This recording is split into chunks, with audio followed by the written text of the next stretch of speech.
আজকের দুপুরে আমি চিকেন তন্দুরি করব।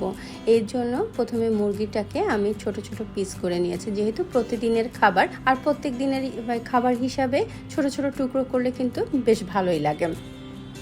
আর আমার ছেলেরা না প্রতিদিন চিকেনই খাবে, কিন্তু এখন আর চিকেন না খেতে চায় না। মানে নর্মালভাবে রান্না করলে বলে কি এখন খাবো না, বিভিন্ন ধরনের বাহানা করে, এখন রেখে দাও পরে খাবো, বা এখন খেতে ভালো লাগছে না, এইভাবে কেন রান্না করেছো। তাই ভাবলাম আজকে একটু চিকেন তন্দুরিটা রান্না করে ফেলি। ভাবলাম একটু শর্টকাটেই রান্না করলাম। এইখানে আমি ওভেনে দিয়ে আমি আজকে চিকেন তন্দুরি করব। আমি না আগে কখনো ওভেনে দিয়ে চিকেন তন্দুরি করিনি, সব সময় চুলোয় করেছি। তাই ভাবলাম যে একেবারেই শর্টকাট হিসাবে তৈরি করে ফেলি।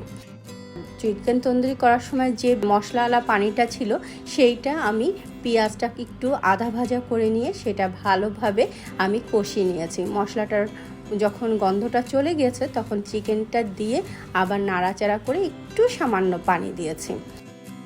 খেতে কিন্তু না অনেক মজা হয়েছিল। আমি ভেবেছিলাম যে তেমন একটা ভালো হবে না, কিন্তু আমার কাছে বেশ ভালো লেগেছিল। আর আমার এই যে ছোট ছেলে সব সময় বলে আম্মু একটু ফ্রাইড রাইস করে দাও, তাও একটু ফ্রাইড রাইস করে দিলাম, সেই সাথে চিকেন তন্দুরি। ও কিন্তু ভীষণ মজা করে খেলো। বিকেলবেলা একটু বেরিয়ে পড়লাম, একটু আড়ংয়ে গেলাম, যে একটু ঘুরে ঘুরে দেখলাম। দেখার পরে একটা চপিং বোর্ড আর একটা চামচ কিনে বাসায় চলে আসলাম। এই ছিল আমার আজকের সারাদিনের গল্প। সবাই ভালো থেকো, সুস্থ থেকো।